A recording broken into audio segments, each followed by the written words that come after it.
Hello बच्चों, let's see the question.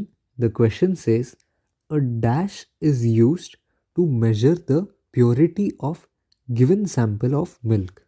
तो यहाँ पे हमें पूछा है कि क्या इंस्ट्रूमेंट यूज़ होता है मिल्क के सैंपल की प्योरिटी बताने के लिए।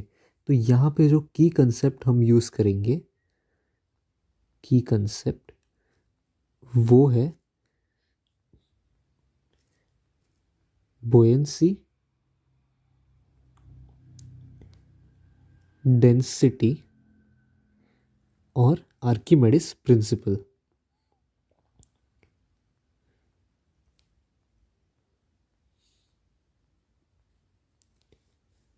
तो ये जो इंस्ट्रूमेंट है, पहले तो हम इसका नाम देख लेते हैं। तो ये इंस्ट्रूमेंट जो यूज़ होता है उसका नाम है लैक्टोमीटर।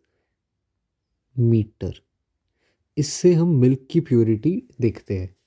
तो ये कैसे काम करता है वो हम समझते हैं। तो ये एक कंटेनर है जिसमें मिल्क भरा हुआ है। ये लैक्टोमीटर कुछ नहीं, एक मीटर है जिसमें एक ट्यूब है।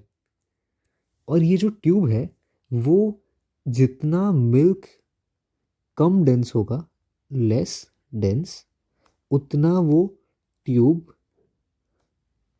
विल सिंक, उतना वो ज़्यादा मिल्क के अंदर जाएगा। तो ये ऐसा क्यों हो रहा है?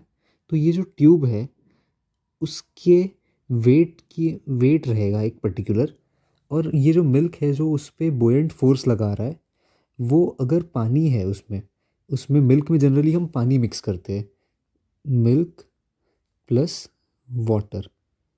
तो हमें पता है कि वाटर की डेंसिटी जो है, density of water is less than density of milk. मतलब अगर मिल्क में पानी मिलाया गया है तो उसकी ओवरऑल डेंसिटी कम हो जाएगी। अगर डेंसिटी कम हुई तो बोयेंट फोर्स जो लग रहा है वो कम लगेगा।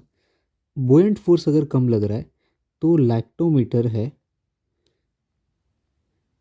वो ज़्यादा डीप में जाएगा। सो ये प्रिंसिपल की वजह से, ये जो प्रिंसिपल है वो आर्किमेडिस ने दिया था। आर्किमेडिस ने कहा था कि जितना ये डिस्प्लेस करता है लिक्विड को, जितना ये पार्ट, जितना ऑब्जेक्ट डिस्प्लेस करता है लिक्विड को, तो ये जो इतना बोयेंट फोर्स लगेगा वो उसके वेट के बराबर लगेगा। मतलब ये जो ऑब्जेक्ट है जिसने वो लिक्विड को डिस्प्लेस किया, तो इस पे कितना बोयेंट फोर्स लगेगा? तो ये जो एफ बी की वैल्यू है वो equal to weight of liquid displaced, इतना बुएंट फोर्स लगेगा। तो इस प्रिंसिपल पे ये जो हमारा लैक्टोमीटर है वो काम करता है। So the answer of this dash is, इसको मैं यहाँ पे लिखता हूँ, lactometer.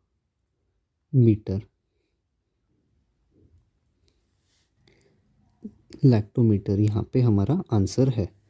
Hope you understood it well. Best of luck. Thank you.